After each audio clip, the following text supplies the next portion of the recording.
Ano ba, Feli? Ang kulit mo rin, no? Sabi ng busy kami rito sa bahay, huwag ka ngang tawag ng tawag. Noche buena ngayon, Ate Belinda. Gusto ko lang makausap sina nanay at tatay. Bakit ba kanina nyo pa ako iniiwasan? Kanina pa ako tumatawag simula nang matapos ang shift ko. Natutulog na yung matatanda. Alam mo namang mahina na ang katawan nila, maagang napapagod. 8:00 pa lang ng gabi sa Pilipinas, ate. Imposibleng tulog na sila. At saka, bakit ganyan ang background mo? Bakit parang may mga estrangherong kumakain sa dining table natin? Sino yung mga taong yan? Guests yan. Nag-isip kami ni Dondon ng paraan para lumago itong bahay. Hindi pwedeng nakatitig lang kami sa pader habang ikaw ay nagpapakasasa dyan sa Dubai. Nagpapakasasa? Ate, halos mamatay na ako rito sa paglilinis ng banyo ng ibang tao para lang mabayaran ang bahay na yan. Nasaan sina nanay? Ipakita mo sila sa akin ngayon din. O sige, mapilit ka eh. Huwag kang iiyak-iyak dyan pag nakita mo sila. Kami ang nag-aalaga rito, kaya kami ang masusunod sa patakaran ng bahay. Kasunod ng mga salitang iyon ay ang mabilis na pag-ikot ng camera ng cellphone. Sa maliit na screen ng gadget ni Feli, tila gumuhit ang isang bangungot na hinding-hindi niya malilimutan. Wala na ang masayang sala na pinaghirapan niyang pundasyon sa loob ng 12 taon. Ang mga pader na dati ay puno ng kanilang mga larawan ay napalitan na ng mga poster na nag-aalok ng private senior retreat. Ang kanyang mga magulang na inaasahan niyang masayang naghahati sa ulam na pinadala niya ay wala sa hapagkainan. Dinala siya ng camera ni Belinda sa madilim at masikip na bahagi ng bahay. Doon, sa pagitan ng mga nakatambak na lumang silya at mga sirang kagamitan, nakita niya ang kanyang ina. Nakaupo si Lola Remedios sa isang manipis na kutsyon na nakalatag sa malamig na semento ng bodega. Ang kanyang amang si Lolo Celso ay nakasandal sa pader, pilit na iniinda ang ubo habang hawak ang isang baso ng tubig na halos wala ng laman. Nanginig ang mga kamay ni Feli. Ang pagod na nararamdaman niya matapos dumanas ng 10 oras na paglilinis sa mahigit 30 kwarto ng hotel ay biglang naglaho, napalitan ng isang nanunuot na hapdi sa kanyang dibdib. Ang kanyang puso ay tila pinipiga ng isang malupit na kamay. Hindi siya makapaniwala. Ang bawat dirham na ipinadala niya, ang bawat patak ng pawis na ibinuhos niya sa mainit na disyerto ng Dubai ay para sana sa kaginhawaan ng kanyang mga magulang. Pero heto sila, itinapon sa gilid na parang mga basurang nakasasagabal sa negosyo ng kanyang sariling kapatid. Narinig ni Feli ang mahinang boses ng kanyang ina sa screen, tila isang bulong na nanggagaling sa kailaliman ng isang hukay. Sinabi ni Lola Remedios na huwag na siyang mag-alala, na ayos lang sila, na kailangang magbigay daan para sa mga bisitang nagbabayad ng malaki. Nakita ni Feli kung paano lumingon ang kanyang ina sa pintuan ng bodega nang may takot sa mga mata, tila isang bilanggo na naghihintay ng parusa kung sakaling mahuling nagsasalita. Sa kabilang dako, naroon si Dondon sa background, ang kanyang abang kuya na dati ay nangakong magiging katuwang niya.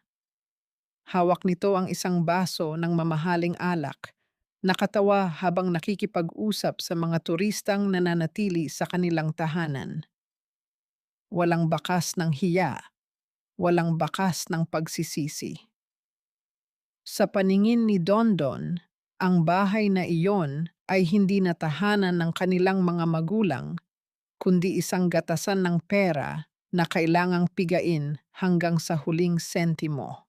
Ang bawat hininga ni Feli ay naging mabigat. Tila nanunuyo ang kanyang lalamunan habang pinapanood ang kanyang ama na pilit na inaayos ang kumot na puno ng butas. Gustong sumigaw ni Feli, gustong magwala, pero ang tanging lumabas sa kanyang mga labi ay isang gumaralgal na tanong kung bakit nila nagagawa iyon. Ang sagot ni Belinda ay tila isang lason na dahan-dahang pumatay sa natitirang tiwala ni Feli sa kanyang pamilya. Sinabi nito na ang pag-aalaga sa matatanda ay hindi biro at kung hindi dahil sa kanilang negosyo, baka matagal na silang nagutom dahil hindi naman daw sapat ang ipinapadala ni Feli, isang matalim na kasinungalingan. Alam ni Feli kung magkano ang ipinapadala niya buwan-buwan. Sapat iyon para sa isang marangyang buhay, pero napunta lang pala sa mga luho ni Dondon at sa pangarap na spa ni Belinda. Ang mga pangarap ni Feli para sa kanyang mga magulang ay tinapak-tapakan, nilapastangan sa harap mismo ng kanyang mga mata. Tumulo ang mga luha ni Feli, hindi dahil sa lungkot, kundi dahil sa isang poot na ngayon pa lang niya naramdaman sa buong buhay niya. Ang kanyang mga sakripisyo ay naging tuntungan lamang ng kanyang mga kapatid upang umangat, habang ang mga taong pinakaimportante sa kanya ay dahan-dahang kinikitlan ng dangal sa loob ng sarili niyang pamamahay. Sa gitna ng panlalabo ng kanyang paningin, muling nagsalita si Belinda. Ang boses ay puno ng pangmamaliit at walang bahid ng pagmamahal. Inutusan niya si Feli na huwag nang tatawag ulit kung mag-iiskandalo lang ito dahil nakakaabala raw sa kanilang mga customer. Sa isang mabilis na pagpindot, naging itim ang screen ng cellphone. Nawala ang imahe ng kanyang mga magulang, nawala ang tinig ng kanyang ina, at naiwan si Feli sa loob ng malamig at madilim na storage room ng hotel sa Dubai. Mag-isa siya. Ang tanging naririnig niya ay ang sarili niyang paghinga na puno ng pait. Ang katahimikan sa paligid ay tila isang mabigat na kumot na gustong sumakal sa kanya. Ngunit sa gitna ng kadilimang iyon, isang desisyon ang nabuo sa kanyang isipan. Hindi na siya ang Feli na sunod-sunuran. Hindi na siya ang Feli na machine ng pera. Dahan-dahan niyang iniligpit ang kanyang mga kagamitan. Ang bawat kilos niya ay may kasamang matinding determinasyon. Ang kanyang mga kamay, bagamat pagod at nanginginig, ay may hawak na ngayong panibagong lakas. Alam niyang hindi matatapos ang gabi na ito sa iyak lang, may kailangang matapos, at may kailangang mabawi. Isang huling sulyap ang ibinigay niya sa kanyang reflection sa salamin ng storage room. Ang babaeng nakikita niya ay hindi na ang OFW na tinitiis ang lahat. Ang nakikita niya ay isang anak na handang makipagdigma para sa kanyang mga magulang. Ang laban na ito ay hindi na tungkol sa pera, kundi tungkol sa pagbawi sa dangal na ninakaw ng sarili niyang dugo at laman. Feli, baka naman pwedeng dagdagan mo ang padala mo ngayong buwan.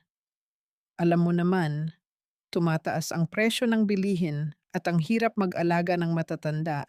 Kailangan namin ng dagdag na budget para sa maintenance ng bahay. Maintenance ng bahay, Kuya Dondon? O maintenance ng bago mong motor? Nakita ko ang post ng kumpare mo, ang ganda ng bagong labas na model na gamit mo ah. Ano ba namang klaseng pag-iisip yan, Feli? Porke ba nasa Dubai ka at kumikita ng dolyar, wala ka na bang tiwala sa sarili mong kapatid? Ako ang nandito sa Pilipinas. Ako ang sumasalo sa lahat ng hirap ng gawaing bahay habang ikaw ay pa-relax-relax lang dyan. Pa-relax-relax? Kuya, 12:00 na ng madaling araw dito. Pero heto ako. Kumakain lang ng malamig na noodles dahil kailangan kong magtipid para may maipadala sa inyo.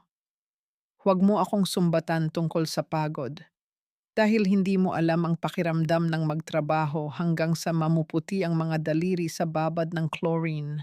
Mabilis na pinatay ni Dondon ang tawag. Iniwan si Feli na humihingal sa galit sa gitna ng kanyang maliit at masikip na kwarto sa accommodation. Ang bawat salita ng kanyang kuya ay parang mga tinik na bumaon sa kanyang lalamunan.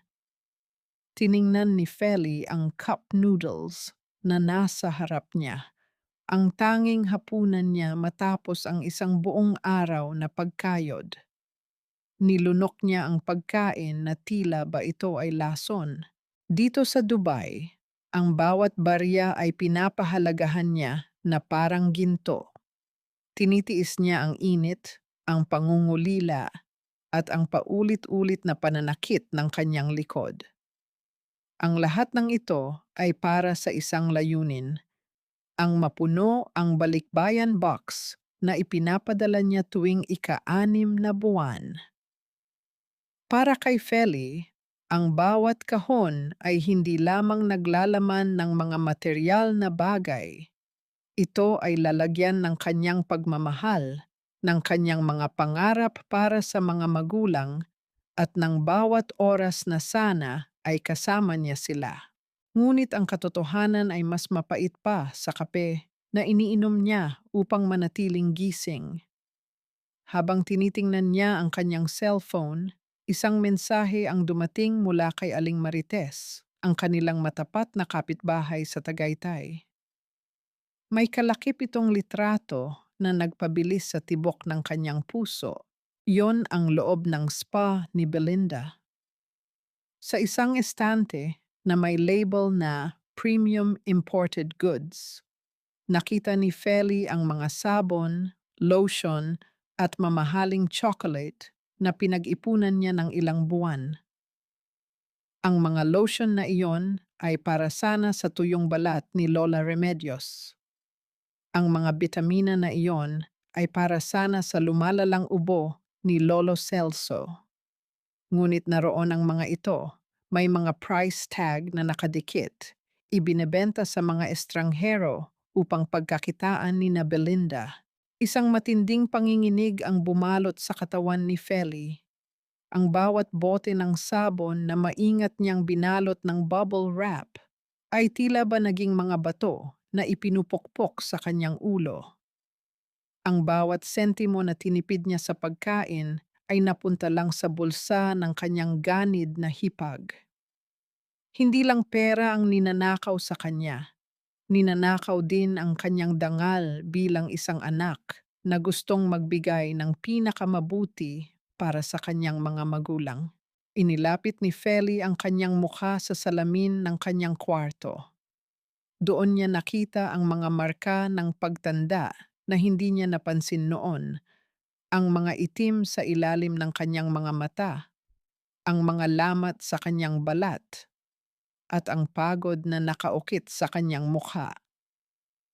Sa loob ng 12 taon, naging isang makina siya ng pera, isang anino na nawawala ang sariling pagkatao para lamang sa kapakanan ng mga taong itinuturing siyang kaaway sa oras na huminto siya sa pagbibigay. Naalala niya ang sinabi ni Belinda sa huling video call nila. "Huwag kang makialam dito, Feli. Nagpapadala ka lang ng pera." Ang mga salitang iyon ay tila isang hatol ng kamatayan sa kanyang papel sa pamilya. Para sa kanila, siya ay isang ATM na walang damdamin, isang balon na walang katapusan ang tubig, at isang kapatid na ang tanging halaga ay ang laman ng kanyang bank account. Sa gitna ng kanyang paghihinagpis, isang notification ang muling lumitaw sa kanyang screen. Isang voice message mula sa kanyang ina. Sa pagpindot niya sa play button, narinig niya ang boses ni Lola Remedios na halos hindi na lumalabas dahil sa panghihina. "Anak, Feli, huwag kang magagalit kay kuya mo ah. Baka lang, baka pwedeng humingi ng konti pang tulong. Wala na kasing natirang gamot ang tatay mo." Sabi ni Belinda, hindi pa daw dumarating ang padala mo, kaya wala kaming pambili. Pasensya ka na anak, alam kong pagod ka dyan. Ang tunog ng boses ng kanyang ina na tila ba humihingi ng tawad dahil sa pagkakasakit ay ang huling pako sa krus na pasan-pasan ni Feli. Alam niyang 3 araw pa lang ang nakalilipas nang magpadala siya ng malaking halaga para sa mga gamot na iyon. Ang perang iyon ay hindi nawala. Ito ay sadyang ipinagkait. Pinapanood ni na Dondon at Belinda na maghirap ang kanilang sariling ama habang sila ay nagpapakasasa sa karangyaan. Tumayo si Feli, ang kanyang mga mata ay naniningas na sa determinasyon. Hindi na sapat ang umiyak. Hindi na sapat ang magpadala ng mensahe ng galit. Ang bawat patak ng kanyang luha na dumapo sa malamig na sahig ng Dubai ay naging pangako ng pagbabalik.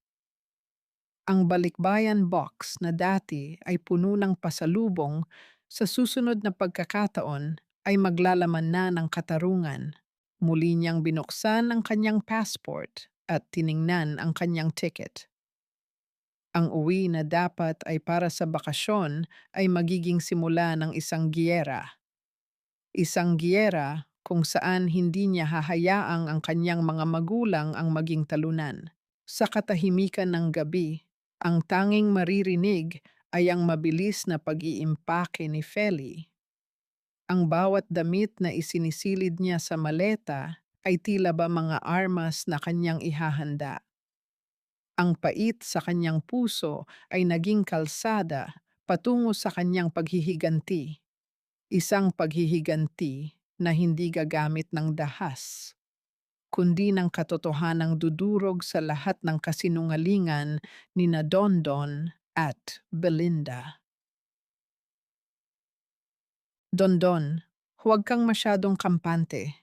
Kailangan na nating makuha ang pirma ni Feli sa dokumentong ito bago pa siya maghinala ng husto. Kapag nailipat na sa pangalan mo ang lupa, wala na siyang magagawa kahit bumalik pa siya rito. Masyado kang praning, Belinda. Nakita mo naman sa tawag kagabi, iyak lang naman ang alam gawin ng kapatid ko. Basta padalhan ko lang siya ng mga litrato ng sirang bubong o resibo ng pekeng gamot. Maglalabas agad yan ng pera. Para siyang gripo na hindi nauubusan ng tubig. Paano kung malaman niya na plano nating gawing full-time resort itong bahay at ilipat na yung matatanda sa home for the aged sa bayan? Alam mo namang sentimental ang babaeng yan pagdating kina nanay. Huwag kang mag-alala. Ang mahalaga, kumikita tayo.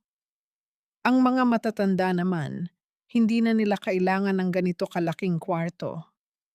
Mas mainam na doon sila sa pasilidad na may nag-aalaga sa kanila para hindi na tayo nahihirapan. Negosyo muna bago damdamin, Belinda. Ang bawat salitang binitawan ng mag-asawa sa gitna ng kanilang hapagkainan ay tila mga lason na gumagapang sa hangin. Hindi nila alam na sa kabila ng manipis na pader, nakasandal si Lola Remedios, ang kanyang mga kamay ay nakatakip sa kanyang bibig upang pigilin ang anumang tunog ng paghikbi. Ang bawat kataga ni na Dondon at Belinda ay tila mga kutsilyong humihiwa sa kanyang matandang puso. Ang anak na pinalaki niya ng may pagmamahal ay nagpaplano na siyang itapon na parang isang kagamitang wala ng pakinabang. Sa loob ng madilim na bodega, dahan-dahang lumapit si Lola Remedios kay Lolo Celso na nooy mahimbing na natutulog sa kabila ng ingay ng mga panauhin sa labas. Tinitigan niya ang mukha ng kanyang asawa, ang mga kulubot sa balat, ang puting buhok, at ang pagod na bakas sa bawat paghinga. Ito ang lalaking binuo ang bawat pangarap para sa kanilang mga anak. Ngunit ngayon ay itinuturing na lamang na pabigat sa sarili nilang pamamahay. Lumapit si Lola Remedios sa isang maliit at lumang altar na nakasabit sa sulok ng bodega. Walang magarbong dekorasyon dito, tanging isang maliit na krus at isang kandilang halos upos na. Dito, sa gitna ng amoy ng alikabok at mga lumang gamit, lumuhod ang matanda. Ang kanyang mga tuhod ay nanginginig sa sakit, ngunit mas masakit ang nararamdaman niya sa loob. Hindi siya humihingi ng yaman, hindi siya humihingi ng paghihiganti. Ang tanging dalangin niya ay ang kaligtasan ng kanyang anak na si Feli, ang tanging liwanag na natitira sa kanilang buhay. Habang nagdarasal, narinig ni Lola Remedios ang tunog ng pagpunit ng papel mula sa labas. Kasunod nito ay ang yabag ng mga paa ni Belinda na papunta sa basurahan sa gilid ng bodega. Nang tumahimik ang paligid, parang may kung anong puwersang nag-udyok sa matanda na lumabas at tingnan ang itinapon ng kanyang hipag. Sa ilalim ng liwanag ng buwan, hinalungkat ni Lola Remedios ang basurahan. Doon, nakita niya ang ilang piraso ng papel na pinunit ngunit hindi masyadong maliliit. Nang pagtabi-tabihin niya ang mga ito, nanlaki ang kanyang mga mata. Bagamat malabo na ang kanyang paningin, malinaw niyang nakita ang pangalan ng kanyang anak, Filomena Dalisay Roque. Ito ay isang Special Power of Attorney o SPA. Nakasaad dito na ibinibigay ni Feli ang lahat ng karapatan sa kanyang kapatid na si Dondon upang pamahalaan, ibenta o isanla ang lahat ng kanyang ari-arian, kabilang ang bahay at lupang kinalalagyan nila ngayon. Ngunit ang mas nakapangingilabot ay ang lagda sa ibaba ng papel. Alam ni Lola Remedios ang sulat ng kanyang anak. Ang pirma sa papel na iyon ay isang perpektong panggagaya, isang peke na layuning nakawin ang huling pag-asa ng kanilang pamilya, nanginig ang buong pagkatao ng matanda. Naisip niya ang bawat sentimong pinaghirapan ni Feli sa Dubai, ang bawat gabing hindi ito natulog upang matustusan ang kanilang pangangailangan. Ang lahat ng iyon ay planong nakawin ni na Dondon sa isang iglap lamang. Ang kanilang tahanan, na dapat ay naging kanlungan ng kapayapaan, ay naging pugad na ng mga traidor. Mabilis na itinago ni Lola Remedios ang mga punit na papel sa loob ng kanyang damit, malapit sa kanyang dibdib. Ang hapdi ng papel sa kanyang balat ay tila paalala ng bigat ng lihim na hawak niya. Alam niyang hindi siya pwedeng magsalita ng direkta kina Dondon dahil baka mas lalo silang mapahamak ng kanyang asawa. Sa kabilang panig ng mundo, muling tumunog ang cellphone ni Feli, isang tawag mula kay Dondon. Sa pagkakataong ito, ang boses ng kanyang kuya ay puno ng pekeng pag-aalala.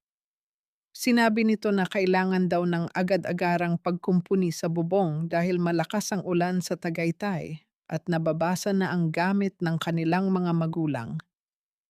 Humihingi ito ng malaking halaga para sa mga materyales. Ngunit ang Feli na sumagot sa kabilang linya ay hindi na ang dating madaling mapaniwala. Ang bawat salita ni Dondon ay tila ba naririnig niya na may kasamang mali siya. Bagamat nanginginig ang kanyang loob, pinilit niyang maging mahinahon. Sinabi niya na magpapadala siya, ngunit sa kaloob-looban niya, alam niyang ang perang ipadadala niya ay ang huling bala na gagamitin niya upang tapusin ang kasinungalingang ito. Habang ibinababa ni Feli ang telepono, naramdaman niya ang isang kakaibang lamig sa kanyang paligid. Ang anino ng pagtataksil ay mahaba at madilim, ngunit ang liwanag ng katotohanan ay unti-unti nang sumisikat. Sa Tagaytay, ang bawat ubo ni Lolo Celso sa madilim na bodega ay tila ba isang crack sa pundasyon ng bahay na itinayo sa ibabaw ng mga luha. Ang gabi ay tila walang katapusan, ngunit ang bawat segundo ay naglalapit sa kanila sa isang madugong paghaharap ng damdamin. Sa loob ng bodega, Mahigpit na hinawakan ni Lola Remedios ang mga punit na papel, ang kanyang tanging ebidensya laban sa sarili niyang dugo. Hindi siya papayag na ang pangarap ng kanyang anak ay maglaho na lamang sa bulong ng isang traidor. Dondon ang ingay nyo. Baka marinig tayo ng mga guests sa kabilang kwarto. Gusto mo bang mapahiya tayo at mawalan ng kita? Hindi ko naman sinasadya, Belinda. Nadulas lang si tatay. Hindi ko naman alam na lalabas siya ng bodega para gumamit ng banyo ng mga guests. Eh bakit kasi hindi nyo binabantayan? Tignan mo, may dugo ang noo niya. Kapag may nakakita rito na taga-munisipyo, siguradong ipapasara ang retreat natin dahil wala tayong permit para mag-alaga ng may sakit. Bitbitin na lang natin siya pabalik sa bodega. Huwag mong dadalhin sa ospital. Magtatanong ang mga nurse dyan kung bakit ganyan ang itsura niya. Sabihin mo na lang kay nanay na lagyan ng gasa at matulog na sila. Ang boses ng kanyang sariling anak ay tila isang malabong ugong sa pandinig ni Lolo Celso habang nakahiga siya sa malamig at madulas na tiles ng banyo. Ang sahig na iyon, na kintab dahil sa paglilinis para sa mga bisita, ay naging sanhi ng kanyang marahas na pagbagsak. Ramdam niya ang malapot na likidong dumadaloy mula sa kanyang noo patungo sa kanyang mga mata, isang mainit at malansang paalala ng kanyang kapabayaan o mas tamang sabihin, ng kapabayaan ng mga taong dapat ay nag-aalaga sa kanya. Binuhat siya ni Dondon na parang isang sako ng bigas, walang ingat at walang pagmamahal. Ibinagsak siya sa manipis na kutsyon sa loob ng madilim na bodega. Doon, sinalubong sila ng nanlilisik na mga mata ni Lola Remedios na ang puso ay tila sasabog sa takot at galit habang nakikita ang dugo ang asawa. Don anak, dalhin natin ang tatay mo sa ospital. Hindi tumitigil ang dugo. Ang pakiusap ng matanda, ang boses ay basag at puno ng panalangin. Nanay, tumahimik ka nga. Kapag nalaman ng mga tao na naaksidente siya rito, malalagot kami. Konting gasgas lang yan, huwag kang OA. Ang sagot ni Dondon bago siya talikuran at iwan sa dilim. Pumasok si Belinda. Ang kanyang mga mata ay walang bakas ng awa, kundi puro banta. At tandaan mo, Remedios, huwag mong sasabihin ito kay Feli. Kapag nalaman niyang pabaya kayo sa sarili niyo, baka magalit yon at itigil ang pagpapadala ng pera. Gusto mo bang magutom kayong dalawa? Manahimik kayo kung gusto niyo pang may makain bukas. Nang magsara ang pinto ng bodega, ang tanging natira ay ang mabigat na katahimikan at ang mahinang ungol ng sakit ni Lolo Celso. Sa loob ng silid na iyon na amoy luma at amag, dahan-dahang gumalaw si Lola Remedios. Ang kanyang mga kamay ay nanginginig, hindi lamang sa katandaan, kundi sa matinding emosyong pilit niyang ikinukubli. Kumuha siya ng isang lumang bimpo at isang mangkok ng tubig. Sa ilalim ng aandap-andap na liwanag ng isang maliit na flashlight, sinimulan niyang linisin ang sugat ng kanyang asawa. Ang bawat haplos niya ay puno ng pag-iingat, tila ba ang bawat dampi ng tela ay isang paraan ng paghingi ng tawad sa lahat ng paghihirap na nararanasan nila. Tumatulo ang kanyang mga luha, pumapatak sa dugo ang bimpo, humahalo sa bawat sakit na hindi na nila mailabas sa pamamagitan ng tinig. Ito ang golden moment ng kanilang pagdurusa, ang dalawang matandang pinabayaan ng mundo, nagdadamayan sa gitna ng karimlan. Ang mga daliri ni Lola Remedios, na baluktot na dahil sa rayuma, ay dahan-dahang hinahawi ang puting buhok ni Lolo Celso. Sa sandaling iyon, ang bodega ay hindi na lamang bodega. Ito ay naging saksi sa isang pag-ibig na nananatiling matatag kahit na ang pundasyon ng kanilang tahanan ay gumuho na. Chelsea, tizin mo muna. Ang bulong ni Lola Remedios, ang kanyang tinig ay tila isang himig na nagmumula sa kailaliman ng kaluluwa. Malapit na si Feli, nararamdaman ko, parating na ang ating anak. Ngunit sa labas ng pinto, isang anino ang nakamasid. Isang tao na hindi napapansin ni na Dondon at Belinda. May isang tunog ng pag-click ng camera ng cellphone ang umalingaw-ngaw ng napakahina, sinundan ng isang asul na liwanag na agad ding naglaho. Isang saksi na may hawak na katotohanan, isang lihim na kakampi na handang sumira sa pader ng kasinungalingan. Sa Dubai, kasalukuyang nag-aayos ng mga tuwalya si Feli sa loob ng hotel laundry room nang manginig ang kanyang cellphone sa loob ng kanyang bulsa. Sa pag-aakalang isa na namang panghihingi ng pera ni Dondon, balak niya itong balewalain. Ngunit may kung anong nagtulak sa kanya na buksan ang mensahe. Ang mundo ni Feli ay tila huminto sa pag-ikot. Sa screen ng kanyang cellphone, bumungad ang isang malinaw na litrato. Ang kanyang ama, nakahiga sa madilim na sahig ng bodega, may malaking sugat sa noo, at ang kanyang ina na umiiyak habang nililinis ang dugo. Ang caption ng mensahe ay maikli ngunit sapat na para durugin ang huling hibla ng kanyang pagtitimpi.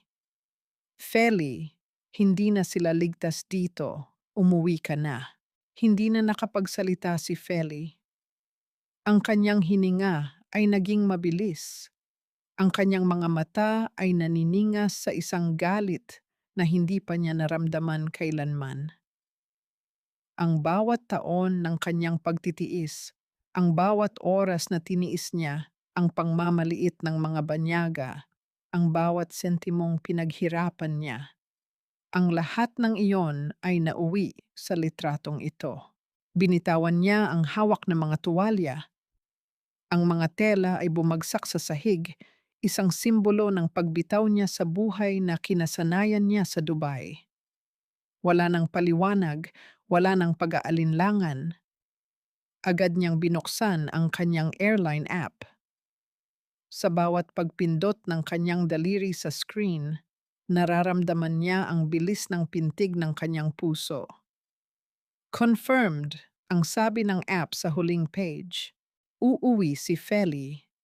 At sa pagkakataong ito, hindi siya darating bilang isang anak na nagdadala ng pasalubong.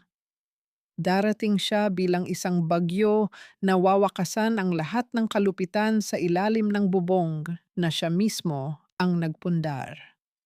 Welcome to Dalisay Private Senior Retreat, ma'am. Sobrang perfect ang timing nyo. We have the best VIP room available right now. Kitang-kita nyo po ang ganda ng taal mula sa balcony. Salamat. Mukhang napakaganda nga rito at napakatahimik. Matagal na ba itong resort? Actually, private property namin ito ng husband ko. We invested everything here, you know? Ang goal namin ay bigyan ng premium experience ang mga guests habang sinisiguro naming parang pamilya ang turingan. Kami mismo ang nagpapatakbo, kaya guaranteed ang quality service. Invested everything kamo? Napakahusay nyo palang mag-asawa. Siguradong ipinagmamalaki kayo ng pamilya nyo. Naku ma'am, true! Sabi nga ng husband ko, kami lang ang may ganitong vision sa pamilya. Yung ibang kamag-anak kasi namin, hanggang padala lang ng pera ang alam, wala namang malasakit sa mismong property. Pero kami, hands-on kami rito. Sa likod ng malaking salamin at makapal na scarf na nakabalot sa kanyang leeg, halos manginig ang mga labi ni Feli sa matinding pagtitimpi. Ang boses ni Belinda ay tila isang matalas na lagari na pumuputol sa kanyang pasensya.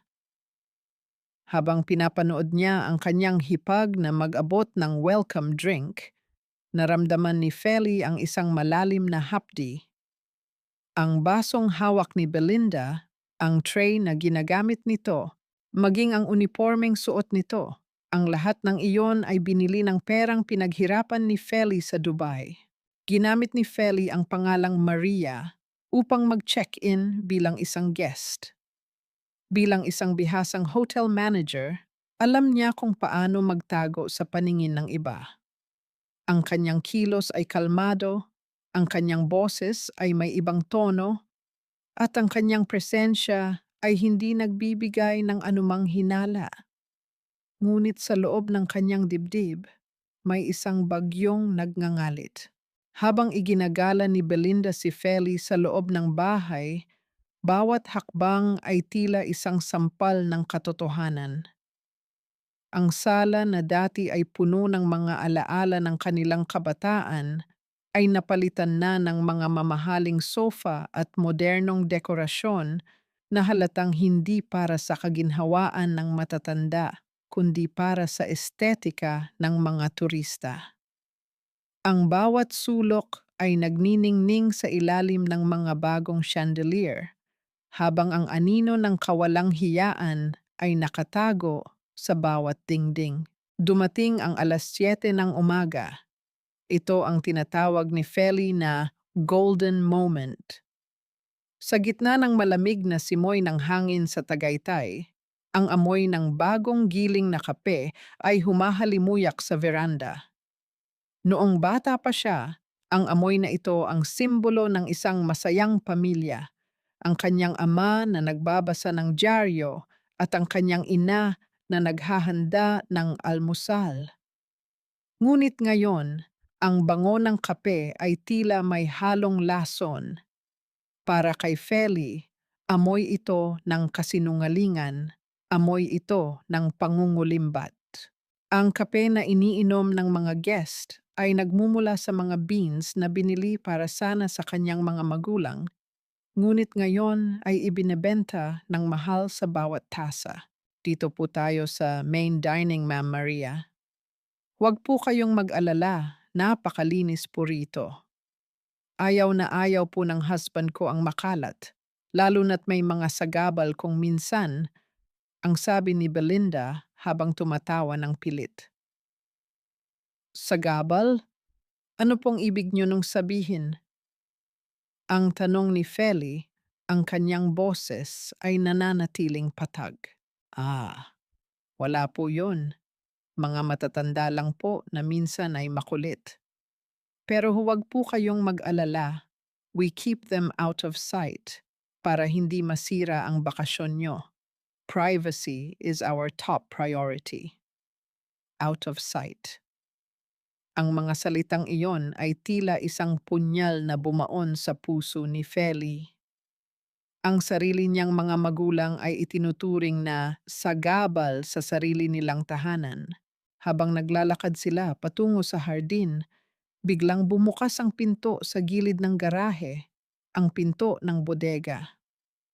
Mula roon, lumabas ang isang matandang babae na nakayuko. Hawak nito ang isang mabigat na planggana na puno ng mga puting tuwalya at bedsheet ng mga guests. Ang kanyang ina. Ang buhok nito ay mas lalong pumuti, ang kanyang balikat ay mas lalong bumagsak, at ang kanyang mga paa ay dahan-dahang humahakbang na tila ba bawat paggalaw ay isang paghihirap. Napatigil si Feli sa paglalakad. Ang kanyang mga kamay na nakahawak sa strap ng kanyang bag ay nanigas. Nakita niya kung paano pagalit na nilapitan ni Belinda ang kanyang ina. Remedios, sabi ko sa'yo sa likod ka dumaan, di ba? May guest tayo. Bumalik ka ron. Ang singhal ni Belinda, bagamat pilit na binababaan ang boses upang hindi marinig ng ibang tao, hindi sumagot ang matanda. Nanatili itong nakayuko, pilit na binubuhat ang planggana habang nanginginig ang mga braso. Sa sandaling iyon, ang hangin sa Tagaytay ay tila nawalan ng oxygen. Nararamdaman ni Feli ang pag-init ng kanyang mga mata, ang pagbilis ng tibig ng kanyang puso, at ang panginginig ng kanyang buong katawan.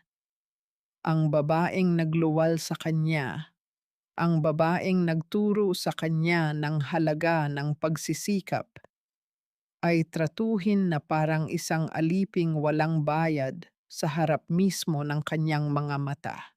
Halos mabitawan ni Feli ang kanyang mamahaling bag. Gusto niyang tumakbo. Gusto niyang yakapin ang kanyang ina. Gusto niyang isigaw ang lahat ng sakit na nararamdaman niya. Ngunit alam niyang kailangan niyang magtiis. Hindi pa ito ang tamang oras. Kailangan niyang makita ang lahat. Kailangan niyang maipon ang lahat ng ebidensya upang masigurong kapag bumagsak ang martilyo ng katarungan, wala nang makakatakas.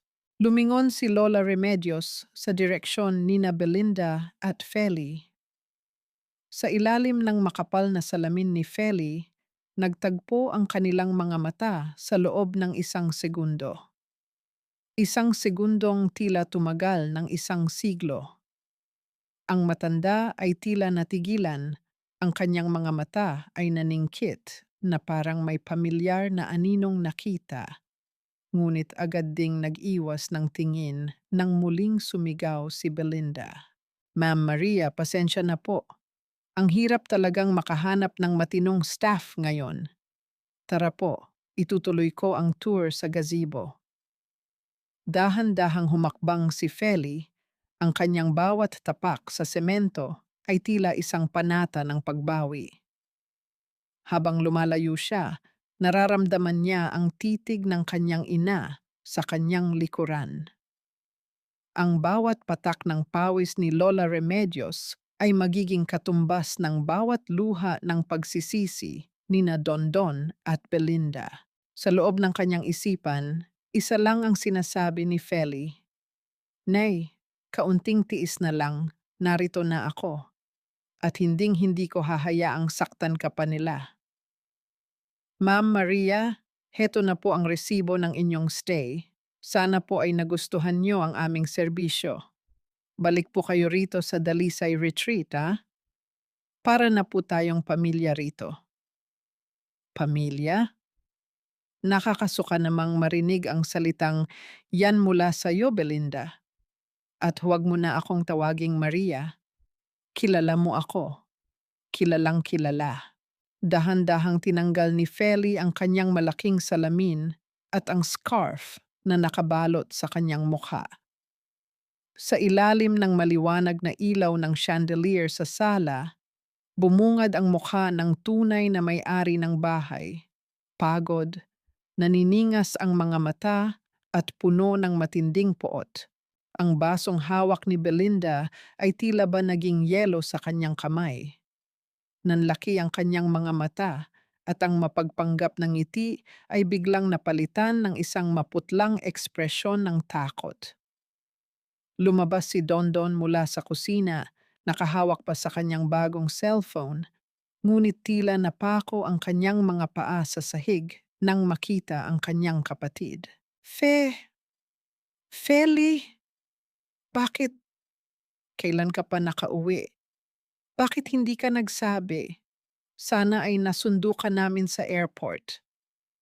Ang nauutal na sabi ni Dondon, pilit na ibinabalik ang tono ng isang nagmamalasakit na kuya. Para ano, kuya? Para makapagtago kayo? Para mailabas niyo sina nanay sa bodega at maipakita sa akin ang huwad ninyong kabutihan? Napanood ko ang lahat. Nakita ko kung paano nyo itrato ang mga magulang natin na parang mga basahan sa sarili nilang bahay. Feli, maghahanap ka ba agad ng gulo? Kagagaling mo lang sa biyahe. Baka pagod ka lang kaya kung ano-ano ang nakikita mo. Ang sabat ni Belinda na mabilis na nakabawi mula sa pagkagulat. Ang kanyang boses ay naging malambing ngunit may halong talim. Akala mo ba madali ang ginagawa namin dito? Ginawa naming negosyo itong bahay para may madatnan kang kabuhayan pag uwi mo. Hindi pwedeng habang buhay kang maglilinis ng banyo sa Dubai. Inisip lang namin ang future nating lahat. Future nating lahat? O future nyo lang? Lumapit si Feli sa cabinet ng mga gamot sa tabi ng telebisyon. Binuksan niya ito ng marahas. Inilabas niya ang mga pakete ng gamot ni Lolo Celso. Mga generic na tableta, ang iba ay expired na at ang iba ay mumurahin. Sa tabi nito, naroon ang mga bote ng imported na vitamins at supplements ni Belinda. Ito ang golden moment ng katotohanan. Hinawakan ni Feli ang marupok na pakete ng gamot ng kanyang ama. Ang kanyang mga daliri ay nanginginig. Heto ba ang sinasabi niyong pag-aalaga?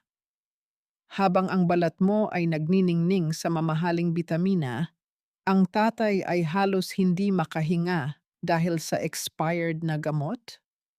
Habang ang mga guest niyo ay natutulog sa di-aircon na kwarto, ang mga magulang natin ay namamaluktot sa lamig ng bodega. Wala kang alam. Ang sigaw ni Dondon, ang kanyang mukha ay namumula na sa galit. Kami ang nandito nung mamatay ang aso natin. Kami ang nandito nung inatake sa Rayuma si nanay. Kami ang sumasalo sa lahat ng sumpong at pag-uulyanin nila. Ikaw, nagpapadala ka lang ng pera, Feli. Madaling magpadala ng pera pero mahirap ang magsilbi araw-araw. Huwag kang umasta na parang santo dahil lang may dolyar ka. Magsilbi? Ang tawag nyo sa pagpapatrabaho kay nanay bilang labandera ng mga guest nyo ay pagsisilbi? Ang pagbabalewala sa sugat sa noo ni tatay dahil natatakot kayong mawalan ng customer ay pagmamalasakit? Kasalanan nila yun. Masyado silang makulit. Ayaw manatili sa isang lugar. Ang depensa ni Belinda, ang kanyang boses ay puno ng gaslighting. At saka Feli, baka nakakalimutan mo, utang na loob mo sa amin na hindi sila napapabayaan sa lansangan. Kung hindi dahil sa amin, sino ang titingin sa kanila? Ikaw? Nandoon ka sa malayo, nagpapakasasa sa lamig ng aircon habang kami ay nagpapakapagod dito. Ang bawat salita ni Belinda ay parang lason na gustong pumasok sa isipan ni Feli, gustong palabasin na siya ang may pagkukulang. Ngunit ang Feli na nasa harap nila ay hindi na ang babaeng madaling mauto ng drama ng pamilya. Kinuha niya ang kanyang cellphone at ipinakita ang litrato ng kanyang duguang ama. Ang litratong ito ang nagsasabi ng totoo, kuya. Walang halaga ang lahat ng paliwanag nyo sa harap ng ebidensyang ito. Ngayong gabi rin, aalis kayo sa bahay na ito. Ititigil nyo ang ilegal na negosyong ito o ako mismo ang tatawag sa pulis. Isang nakatutulig na katahimikan ang bumalot sa sala. Tumingin si Dondon kay Belinda at isang mapait na tawa ang kumawala sa kanyang mga labi. Lumapit siya kay Feli. Ang kanyang presensya ay naging mapanghamon at puno ng kayabangan. Palalayasin mo kami? Sa anong karapatan, Feli? Akala mo ba ay ikaw pa rin ang bida rito? May kinuha si Dondon mula sa loob ng drawer ng mesa, isang folder na kulay kape. Inihagis niya ito sa harap ni Feli. Ang mga papel ay kumalat sa sahig at doon, sa pinakaibabaw na pahina, ay nakita ni Feli ang kanyang sariling pangalan at ang pirma na kamukhang-kamukha ng sa kanya. Basahin mo yan, kapatid. Iyan ang special power of attorney na pinirmahan mo o sa madaling salita, ang patunay na ibinigay mo na sa akin ang lahat ng karapatan sa bahay at lupang ito. Sa batas, Feli, ikaw ang trespasser dito. Kami ang may-ari ng bawat pader na nakikita mo. Kaya kung may aalis dito ngayong gabi, ikaw yun. Ang mundo ni Feli ay tila gumuho sa pangalawang pagkakataon. Tinitigan niya ang dokumento, ang kanyang pirma, na isang malupit na kasinungalingan, habang ang tawa ni na Belinda at Dondon ay umaalingaw-ngaw sa sala na tila mga hiyaw ng mga demonyong nagwagi. Ang lamig ng hangin sa Tagaytay ay tila nanunuot hanggang sa mga buto ni Feli habang nakaupo siya sa isang maliit na upuang kahoy sa loob ng isang simpleng opisina. Wala na siya sa kanyang sariling bahay. Matapos ang matinding komprontasyon kagabi, pinili niyang umalis at magpalipas ng gabi sa isang murang pension house kaysa makipagpatayan sa sarili niyang dugo't laman. Dala niya ang folder na inihagis ni Dondon, ang mismong dokumentong ginamit upang palayasin siya sa lupang pinagbuhusan niya ng kanyang kabataan. Sa kanyang harapan ay nakaupo si Attorney Sabino Manlapas, isang abogadong kilala sa pagtulong sa mga naaapi sa kanilang bayan. Tinitigan ng abogado ang dokumento, ang kanyang mga mata ay nanliliit sa ilalim ng kanyang makapal na salamin. Magaling ang gumawa nito, Feli. Halos perpekto ang pagkakagaya sa pirma mo.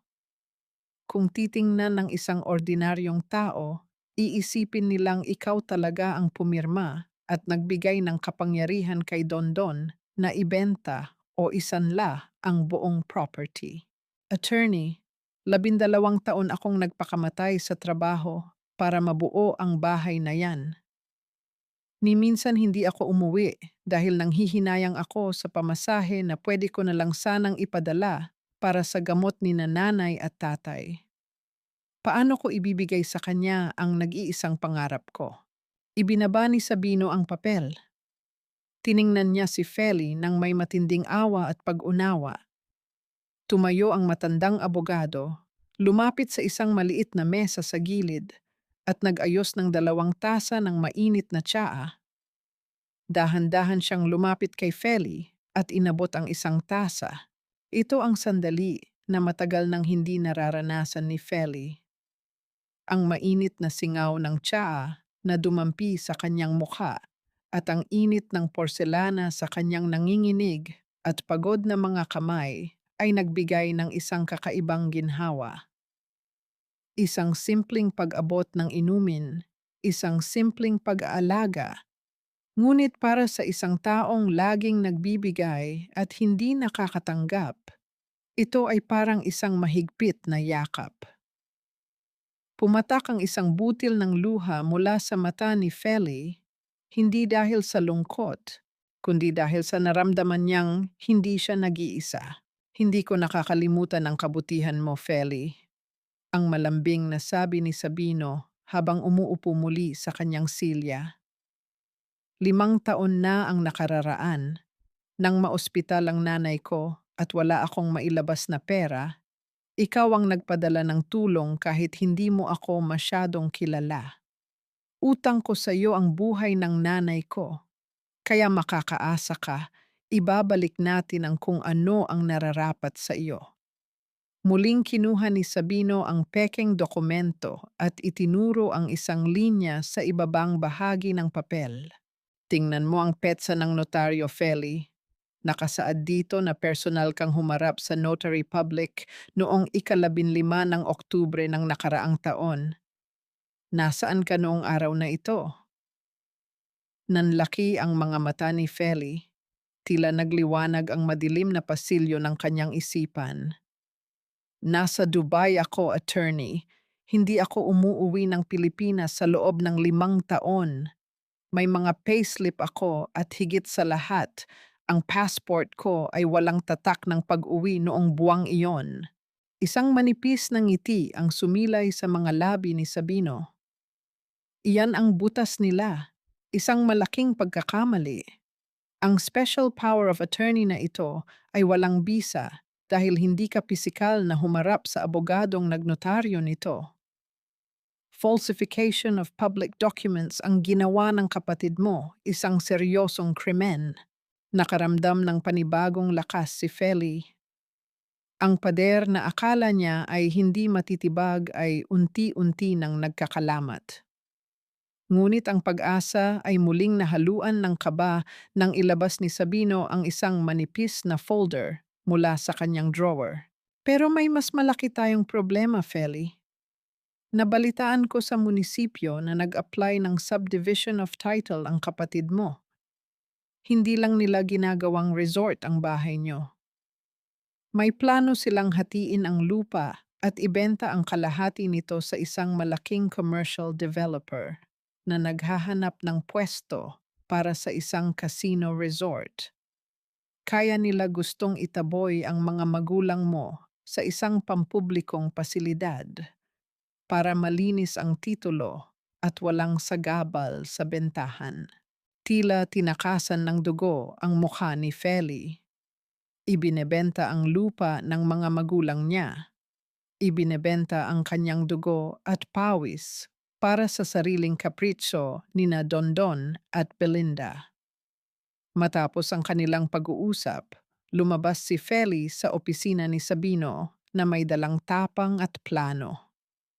Kailangan niyang bantayan ang bawat galaw ng kanyang kapatid habang inihahanda ng abogado ang kanilang mga ebidensya para ipawalang bisa ang dokumento. Naglakad siya patungo sa isang maliit na cafe malapit sa plaza upang magpalipas ng oras at ayusin ang kanyang mga isipan.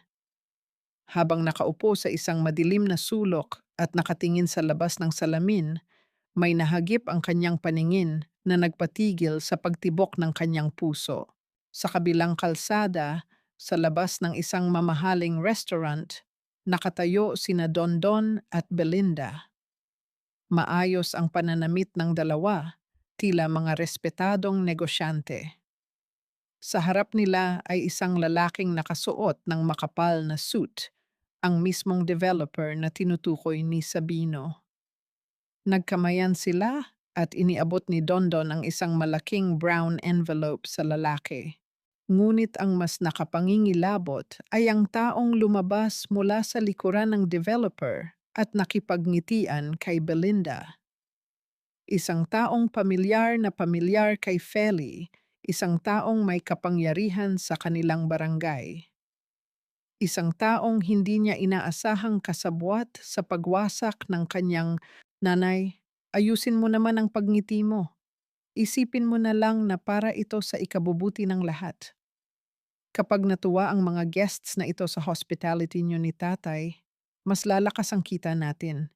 Sige na, lumabas na kayo sa veranda at mag-host sa kanila. Pero Belinda, anak, ang sakit-sakit na ng mga tuhod ko. Halos hindi na ako makatayo simula kaninang umaga dahil sa dami ng nilabhan ko. At ang tatay mo, kailangan niyang magpahinga, nahihilo pa siya sa sugat niya sa noo. Isang gabi lang ito, Remedios. Huwag ka ng maraming reklamo.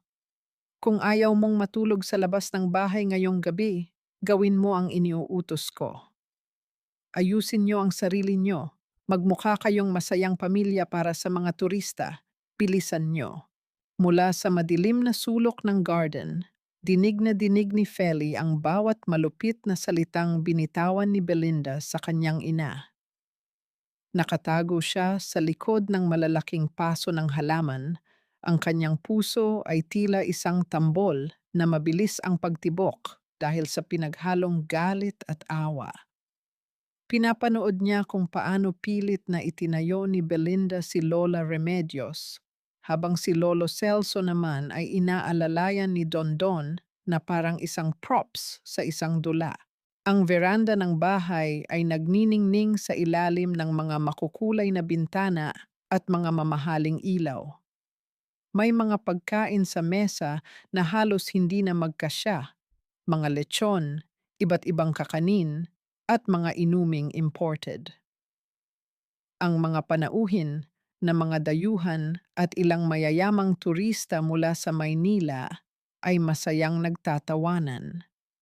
Hindi nila alam na ang warm Filipino hospitality na kanilang nararanasan ay binuo sa ibabaw ng pagdurusa ng dalawang matandang nakatayo sa harap nila. Nakita ni Feli ang kanyang ina na pilit na ngumingiti, bagamat ang kanyang mga kamay ay nanginginig habang nag-aabot ng plato sa isang guest. Bawat hakbang ni Lola Remedios ay tila isang malaking pagsubok. Nakikita ni Feli ang paminsan-minsang pagpikit ng kanyang ina dahil sa hapdi ng rayuma sa tuhod. Ngunit sa tuwing hihinto ang matanda, isang matalim na tingin mula kay Belinda ang agad na nagpapabalik sa kanya sa pagkilos. "Oh, look at them. They are so cute and hardworking," ang sabi ng isang babaeng guest habang kinukuhanan ng litrato sina Lola Remedios at Lolo Celso. "Yes, we really treat them as the heart of this retreat." Ang masayang sagot ni Belinda sa mga panauhin, ang kanyang boses ay puno ng pagkukunwari. Kahit may edad na sila, gusto pa rin nilang magsilbi. Sabi nga namin, magpahinga na sila, pero ayaw nila. They love the guests so much. At saka, alam nyo naman, kaming pamilya lang talaga ang maaasahan nila. Yung bunso nilang kapatid na nasa Dubai? Naku, wala yon. Nagpapadala lang ng kaunting barya paminsan-minsan pero ni hindi man lang sila madalaw. Katulong lang naman yun dun, kaya walang pakialam sa amin. Ang bawat kataga ni Belinda ay tila isang sampal sa mukha ni Feli. Ang kanyang 12 taong sakripisyo ay binaliwala, tinawag na kaunting barya at ginawang kwento ng kawalang malasakit upang magmukhang mga bayani sina Dondon at Belinda. Ito ang golden moment ng kanyang matinding pighati. Nakita ni Feli kung paano pinilit ni Dondon si Lola Remedios na sumayaw ng isang katutubong sayaw para sa mga bisita. Sa gitna ng tawanan at palakpakan ng mga turista, ang kanyang ina ay dahan-dahang umiikot, ang bawat galaw ay may kasamang lihim na pag-aray. Ang mukha ni Lola Remedios ay basa ng pawis at luha na pilit niyang ikinukubli sa pamamagitan ng pagyuko. Sa sandaling iyon, ang bahay na itinayo ni Feli para maging kanlungan ng kapayapaan ay naging isang karnabal ng kalupitan. Hindi na nakapagpigil si Feli. Ang poot na kanina pa nagniningas sa kanyang dibdib ay sumabog na. Lumabas siya mula sa kadiliman at humakbang patungo sa gitna ng maliwanag na veranda. Ang kanyang bawat tapak ay may bigat ng katarungan. Tapos na ang palabas, Belinda. Ang malakas na tinig ni Feli ay tila isang kulog na nagpatahimik sa buong paligid. Ang musika ay biglang huminto at ang tawanan ng mga bisita ay napalitan ng isang mabigat na katahimikan. Lahat ng mata ay nakatuon sa babaeng nakatayo sa gitna ng liwanag. Isang babaeng puno ng determinasyon at galit. Sa gitna ng tensyon, kinuha ni Feli ang isang basong kristal mula sa malapit na mesa. Sa isang mabilis na pagkilos, binitawan niya ito sa semento. Ang tunog ng pagbasag ng kristal ay umaling-aungaw sa buong bahay, tila isang simbolo ng pagkadurog ng lahat ng kasinungalingan nina Dondon at Belinda. Ang mga piraso ng bubog ay kumalat sa sahig, gaya ng kung paano dudurugin ni Feli ang huwad na reputasyon ng kanyang mga kapatid. "Feli, anong ginagawa mo rito? Nakakahiya sa mga guests." Ang nanginginig na sabi ni Dondon, pilit na lumalapit upang pigilan ang kanyang kapatid. "Nakakahiya? Mas mahiya ka sa sarili mo, kuya. Mas mahiya ka sa mga magulang natin na ginawa niyong katatawanan para lang sa pera niyo." Lumingon si Feli sa mga panauhin, ang kanyang mga mata ay nagniningning sa luha ng galit. "Ladies and gentlemen, the people you see here are not happy hosts. They are my parents, and they are being treated like slaves in their own home. This place is not a retreat. It is a house of lies." Nanlaki ang mga mata ni Belinda. Akma siyang susugod kay Feli, ngunit bago pa siya makalapit, isang matalas na tingin mula kay Feli ang nagpatigil sa kanya. Huwag mo akong susubukan ngayon, Belinda, dahil ang bawat sentimong ninakaw nyo, ang bawat latay ng paghihirap na ibinigay nyo kina nanay ay pagbabayaran nyo ngayong gabi. Ang katahimikan sa veranda ay tila isang bagyong nagbabadyang sumabog. Ang mga bisita ay nagsimulang magbulungan, ang iba ay nag-aalangan ng umalis. Si Lola Remedios at Lolo Celso ay napaupo sa sahig. Ang kanilang mga mukha ay puno ng pag-asa nang makita ang kanilang anak. Ngunit sa gitna ng kaguluhan, isang tao ang lumabas mula sa likuran ni na Dondon, ang barangay captain na nakita ni Feli sa restaurant. May hawak itong papel at isang matalim na ngiti sa kanyang mga labi. Mukhang may nag-iiskandalo rito. Feli, alam mo naman ang batas sa barangay natin, di ba? Hindi ka pwedeng basta-basta pumasok at manggulo sa isang legal na negosyo. Ano ba namang klasing anak ka, Feli? Uuwi ka rito sa Pilipinas para lang maghasik ng gulo? Kita mo naman, pati ang mga inosenteng guests namin ay nabulabog mo. Kapitang i-report niyo po siya. Natatakot kami para sa kaligtasan namin dito sa loob ng sarili naming bahay. Sarili niyong bahay, Belinda? Ang kakapal ng mukha niyo. Kapitang, narito po ang mga dokumento ng pagmamay-ari ng lupa. Nakapangalan po ito sa akin. Ako ang nagbayad ng bawat semento at pako ng bahay na iyon. Pero Feli, may hawak na dokumento ang kuya mo, ang sagot ni Kapitan, habang dahan-dahang iniuusod ang mga papel sa ibabaw ng kanyang mesa. Ayon sa batas, ang special power of attorney na ito ang nagbibigay sa kanya ng karapatang pamahalaan ng property. Hanggat hindi ito napapawalang bisa ng korte, siya ang kinikilala naming tagapamahala rito. Ang loob ng opisina ng barangay ay mabigat sa tensyon. Ang tunog ng lumang electric fan na umiikot sa kisame ay tila sumasabay sa mabilis na pintig ng puso ni Feli.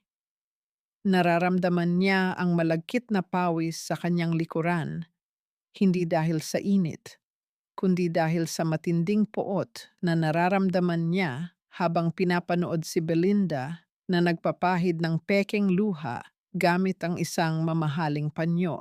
Nasa tabi ni Feli si Attorney Sabino, tahimik ngunit mapanuri ang mga mata.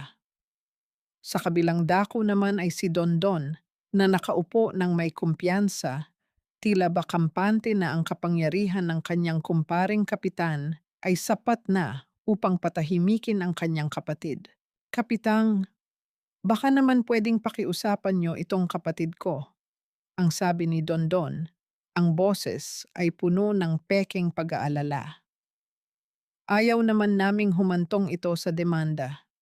Gusto lang naman naming magtrabaho ng maayos para may maipakain kami kina nanay at tatay. Itong si Feli, pag-uwi rito, akala mo kung sinong reyna na gustong manguha ng lahat. Nangguha ng lahat? Halos sumigaw si Feli sa tindi ng insulto. Dondon, narito ang mga resibo ng bawat padala ko mula Dubai. Narito ang mga litrato ng kalagayan ni nanay sa bodega nyo. Narito ang resibo ng bago mong motor na kinuha mo mula sa perang pambili dapat ng gamot ni tatay. Sino ang nanguha rito? Ito ang golden moment ng paghaharap.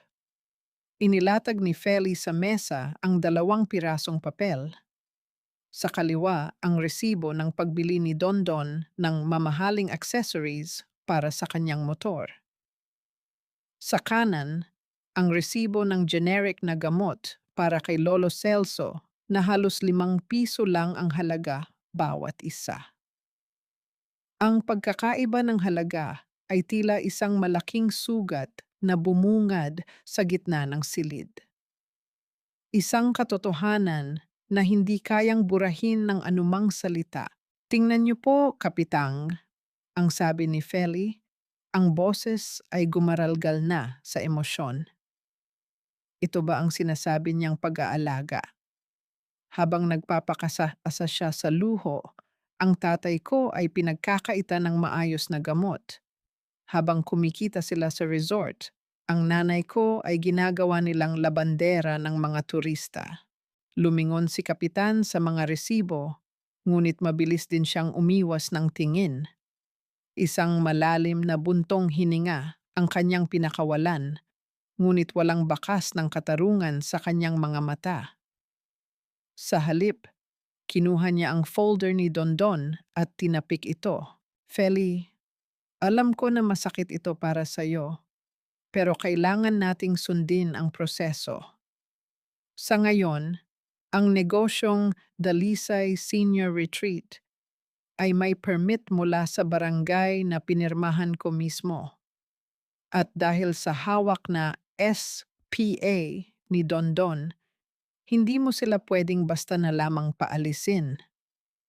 Sa totoo lang, dahil sa ginawa mong pagwawala sa harap ng mga guests kanina, pwedeng mag-file ng reklamo laban sa'yo para sa trespassing at unjust vexation.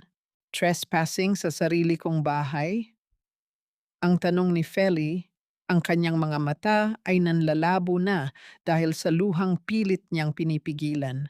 Kapitang, baka nakakalimutan niyo, ang sa wakas ay pagsasalita ni Attorney Sabino. Ang kanyang boses ay malamig at puno ng autoridad. Ang dokumentong iyan ay kinekwestiyon namin. May sapat kaming ebidensya na hindi pisikal na narito si Feli noong petsa ng notaryo. At kung napatunayan namin na peke ang lagda, hindi lang si Dondon ang mananagot.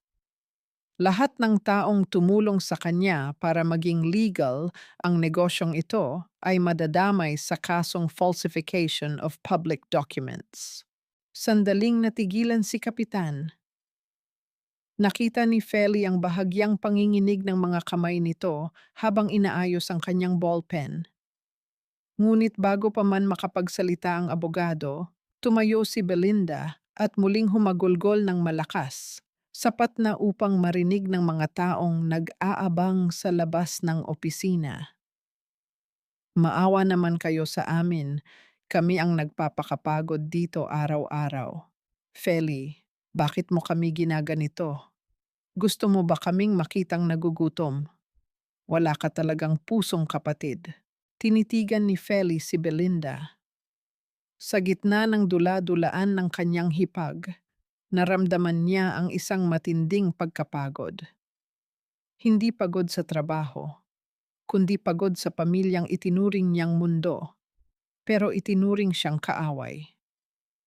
Tumayo si Kapitan, tila ito na ang huling hantungan ng kanilang usapan para sa gabing iyon. Kinuha niya ang isang papel mula sa kanyang drawer, isang dokumentong halatang handa na bago pa man sila dumating para sa katahimikan ng lahat. Naglabas ang barangay ng isang pansamantalang kautusan. Feli, kailangan mong lumayo muna sa property para maiwasan ang gulo. At Dondon, kailangan mong ituloy ang operasyon ng resort dahil may mga kontrata na kayo sa mga guests. Ito ang desisyon ng barangay. Ibinigay ni Kapitan ang papel kay Feli. Sa pagbasa niya sa mga kataga, tila isang malaking pader ang muling humarang sa kanyang harapan. Isang eviction notice laban sa kanya na nagsasabing bawal siyang lumapit sa loob ng 500 metro mula sa sarili niyang bahay. Pero Kapitang, paano ang mga magulang ko? Hindi ko sila pwedeng iwan sa piling ng mga taong ito. Ang sigaw ni Feli, ang kanyang mga luha ay tuluyan ng bumuhos. Huwag kang mag-alala, Feli, ang sabi ni Belinda, ang isang matalim na ngiti ay sumilay sa kanyang mukha habang nakatalikod ang kapitan. Kami ang bahala sa kanila at huwag kang mag-alala. Sa susunod na bumalik ka rito, baka wala na silang madatnan. Ang mga salitang iyon ay tila isang banta na yumanig sa buong pagkatao ni Feli. Habang inaalalayan siya ni Attorney Sabino palabas ng opisina, narinig niya ang tawanan ni na Dondon at Kapitan sa loob. Sa gitna ng dilim sa labas ng barangay hall, tumingin si Feli sa langit.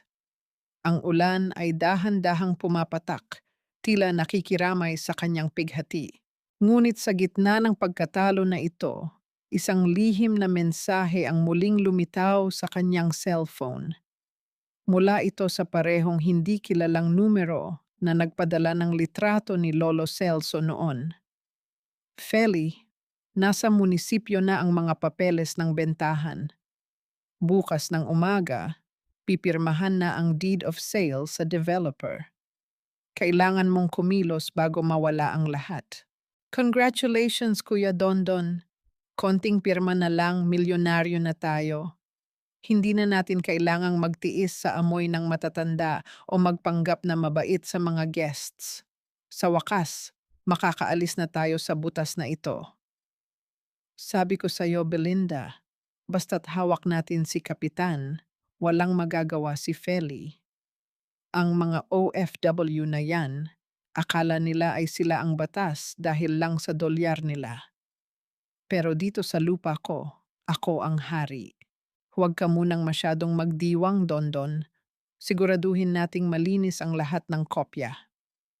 Kapag nakuha na natin ang checking ito mula sa developer, ibigay mo agad ang balato kay Kapitan para manahimik na siya habang buhay.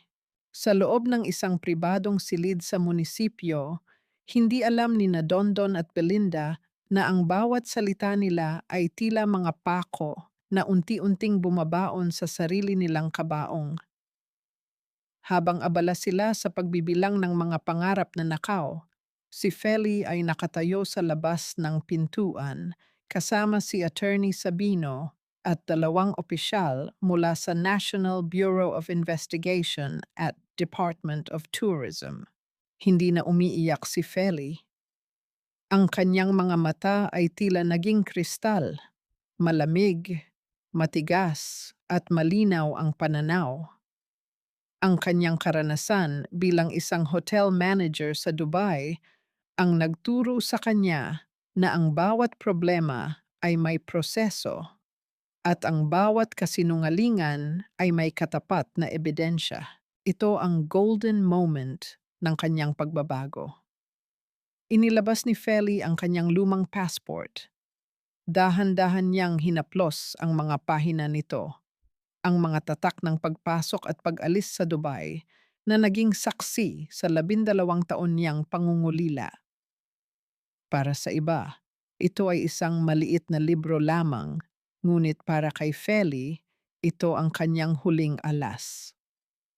Ito ang patunay na sa petsang nakasaad sa Peking SPA, siya ay nasa kabilang panig ng mundo, naglilinis ng banyo ng mga banyaga upang mabuhay ang pamilyang ngayon ay nagnanakaw sa kanya.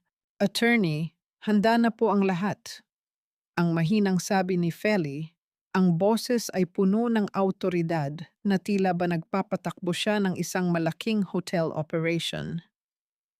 Hindi lang falsification ang kasong ito, dahil ginagamit nila ang bahay ko bilang resort nang walang tamang permit at pinabayaan nila ang kaligtasan ng mga matatanda. May sapat na basehan ng Department of Tourism para ipasara sila agad. Dahan-dahang binuksan ni Sabino ang pinto. Ang tunog ng pagpihit ng doorknob ay tila isang babala na hindi napansin ng mag-asawa sa loob. Nang tuluyang bumukas ang pinto, tumambad kina Dondon ang mukha ni Feli na ngayon ay hindi na nag-iisa. Feli, anong ginagawa mo rito? May restraining order ka, di ba? Gusto mo bang ipakulong kita? Ang sigaw ni Dondon, pilit na itinatago ang folder ng bentahan sa likod niya.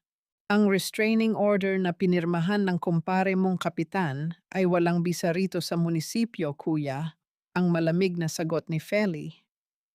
At ang folder na hawak mo? Iyan ang magiging ticket mo patungo sa kulungan. Lumapit ang mga opisyal. Inilatag ni Sabino ang sertipikasyon mula sa Bureau of Immigration. Ginoong Dalisay, narito ang patunay na ang iyong kapatid ay wala sa Pilipinas noong araw na sinasabi mong pumirma siya sa SPA. Ibig sabihin, ang dokumentong hawak mo ay isang krimen. At dahil sa balak niyong ibenta ang lupang hindi sa inyo, kasama ang panloloko sa developer, nakahanda na ang mga warrant para sa inyo. Nanlaki ang mga mata ni Belinda. Akma siyang tatakas, ngunit hinarangan siya ng mga pulis. Ang kanyang mukha na kanina ay puno ng kayabangan ay napalitan ng isang hilaw na ekspresyon ng pangamba. Hindi niyo pwedeng gawin ito. Kami ang nag-aalaga sa mga magulang niya. Kami ang nagpakahirap. Ang sigaw ni Belinda, ang boses ay pumipiyok na sa takot. Pag-aalaga? Lumapit si Feli kay Belinda. Ang kanyang mukha ay ilang pulgada na lamang ang layo sa hipag.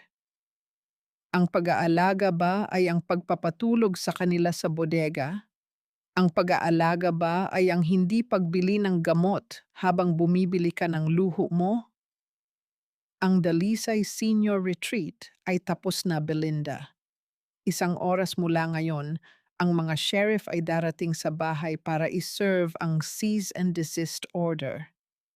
At ang mga magulang ko, kukunin ko na sila. Hinding-hindi nyo na sila mahahawakan muli. Sa sandaling iyon, ang katahimikan sa loob ng silid ay tila isang mabigat na hatol. Nakita ni Feli kung paano nanginig ang mga kamay ni Dondon habang nabibitawan nito ang folder.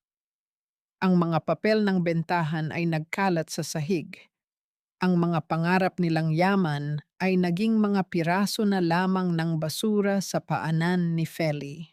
Kasunod nito, mabilis na kumilos si Feli. Hindi na niya hinintay ang mga paliwanag ng kapatid. Kasama ang mga sheriff, nagtungo siya sa kanilang bahay sa Tagaytay. Habang papalapit ang sasakyan, nararamdaman ni Feli ang mabilis na pintig ng kanyang puso. Ito na ang sandali ng paglaya. Pagdating sa bahay, sinalubong sila ng gulat na mga guests. Ngunit hindi sila ang pinansin ni Feli. Dire-diretso siyang naglakad patungo sa garahe, patungo sa madilim na pinto ng bodega. Sa isang malakas na tulak, bumukas ang pinto. Doon, nakita niya ang kanyang mga magulang, nakaupo sa dilim, naghahati sa isang pirasong tinapay. Sa pagpasok ng liwanag mula sa pinto, tila hindi makapaniwala si Lola Remedios sa kanyang nakikita. Feli, anak? Ang mahinang tawag ni Lola Remedios, ang kanyang mga mata ay napuno agad ng luha. Nay, tay, narito na po ako, ang sabi ni Feli habang lumuluhod sa harap nila at mahigpit silang niyayakap. Wala na pong sasaktan sa inyo. Aalis na tayo rito. Ibabalik natin ang lahat. Habang inaalalayan ni Feli ang kanyang mga magulang palabas ng bodega, nakita niya ang pagdating ng mga pulis sa veranda para arestuhin si Belinda na kakarating pa lang. Ang bawat hakbang ng kanyang mga magulang palabas ng madilim na silid ay tila isang paglalakad patungo sa isang bagong umaga. Ngunit sa gitna ng tagumpay na ito, lumingon si Feli sa paligid ng bahay. May isang huling bagay siyang nakita sa mesa sa sala. Isang maliit na susi na may kasamang note mula kay Don Don na hindi pa nito naibibigay. Isang lihim na magbubukas ng isang katotohanang mas masakit pa sa pagnanakaw ng pera. Hindi ito maaari. Bitawan niyo ako. Don Don, gawin mo ang paraan. Sabihin mo sa kanila na nagkakamali sila. Ang spa ko, ang resort natin, hindi ito pwedeng mawala ng ganito na lang. Ano bang magagawa ko, Belinda? Kita mo namang may dalang sheriff at pulis sila. Sinabi ko na sa'yo na mag-ingat tayo sa dokumento, pero masyado kang naging gahaman. Ngayon, pati ako ay madadamay sa kalokohan mo. Anong ako? Ikaw ang pumirma, Dondon. Ikaw ang kumuha ng pera sa developer. Huwag mo akong ituturo dahil pareho nating ginusto ito. Ngayon, nasaan na ang mga kumpare mo? Nasaan na ang kapitan na nagyayabang na protektado tayo? Ang katahimikan ng hapon sa Tagaytay ay binalot ng mga hiyaw ng panunumbat at desperasyon. Sa labas ng magarang gate ng bahay, nakatayo ang mga sheriff habang isineserbi ang pinal na cease and desist order. Ang mga guests na kanina lang ay nagre-relax sa veranda ay nagkakagulo na ngayon, hinihingi ang kanilang mga refund at nagbabantang magsasampa rin ng demanda dahil sa ilegal na operasyon ng resort. Nakaupo si Feli sa loob ng sasakyan kasama ang kanyang mga magulang, ilang metro ang layo mula sa kaguluhan. Mula sa bintana, pinapanood niya ang pagguho ng toreng buhangin na itinayo ni na Dondon at Belinda sa ibabaw ng kasinungalingan. Wala siyang nararamdamang tuwa, kundi isang malalim na pagkapagod at pag-unawa na ang bawat maling gawa ay may kaakibat na kabayaran. Ito ang golden moment ng paglilinis. Nakita ni Feli kung paano isa-isang tinatanggal ng mga sheriff ang mga signage ng Dalisay Private Senior Retreat. Ang mga tarpaulin na nagpapakita ng pekeng karangyaan ay dahan-dahang binabakbak mula sa pader. Inilalantad ang tunay na kulay ng bahay na dati ay puno ng pagmamahal. Habang unti-unting umaalis ang huling guest, ang hangin sa Tagaytay ay tila muling naging malinis. Nawala ang amoy ng komersyalisasyon at napalitan ng bango ng mga puno ng kape at basang lupa matapos ang ambon. Sa gitna ng kaguluhan, nakita ni Feli si Dondon na tila isang basang sisiw na iniiwasan ng kanyang mga dating kaibigan. Ang mga taong dati ay nakikipag-inuman sa kanya gamit ang pera ni Feli ay mabilis na naglaho nang makitang dumarating ang mga autoridad. Wala na ang motor na ipinagmamalaki niya dahil hinila na rin ito ng kumpanya nang hindi na siya makabayad ng hulog. Wala na ang kanyang dangal bilang kontrabida na hari ng tahanan. Naglakad si Feli palabas ng sasakyan at lumapit sa gate. Sa kanyang kamay ay hawak niya ang orihinal na titulo ng lupa at ang susi na nakuha niya mula sa opisina ni Sabino. Nang makita siya ni Belinda, susugod sana ito ng may galit, ngunit agad itong naharang ng mga pulis. Feli, maawa ka. Wala kaming matutuluyan. Ang lahat ng pera namin ay na-freeze dahil sa demanda ng developer. Huwag mo kaming itapon sa kalsada. Ang hiyaw ni Belinda, ang kanyang buhok ay gulo-gulo na at ang kanyang mukha ay wala na ang bakas ng kayabangan. Hindi ko kayo itinapon, Belinda. Kayo ang nagtapon sa sarili nyo noong pinili ninyong treasury ng pamilya nyo. Ang malamig na sagot ni Feli. Ang bahay na ito ay para sa mga taong marunong rumespeto sa pundasyon nito. At dahil nilapastangan nyo ito, wala na kayong puwang dito. Dahan-dahang pumasok si Feli sa loob ng bahay. Kasama ang mga nurse na kinuha niya, inalalayan niya ang kanyang mga magulang patungo sa main bedroom. Ang kwartong dati ay kinuha ni na Belinda para gawing VIP suite. Sa pagpasok ni Lola Remedios sa silid, dahan-dahan itong humawak sa malambot na kama. Ang kanyang mga mata ay nagniningning sa ligaya at pasasalamat. Walang bodega, walang amag, at walang takot. Habang lumulubog ang araw, nanatili si Feli sa veranda. Ang bawat kasangkapan na ginamit sa resort ay inilabas na ng mga tauhan ni Sabino para isubasta at pambayad sa mga utang ni na Dondon. Ang katahimikan ay muling bumalik sa tahanan. Isang katahimikang nagdadala ng kaginhawaan. Ngunit bago pa man magdilim, isang anino ang lumitaw sa labas ng gate. Si Dondon, basang-basa ng ulan, ay dahan-dahang lumuhod sa semento. Ang kanyang mga balikat ay nanginginig, hindi dahil sa lamig, kundi dahil sa matinding pagsisisi. Wala siyang dalang kahit ano, tanging ang sarili niyang mga pagkakamali na ngayon ay pasan-pasan niya. Tumingin si Feli sa kanyang kapatid mula sa malayo. Ang tanong ng pagpapatawad ay bumabagabag sa kanyang isipan. Maari bang mabura ng isang pagluhod ang 12 taon ng pait? Maari bang maibalik ng ulan ang tiwalang dinurog ng kasakiman?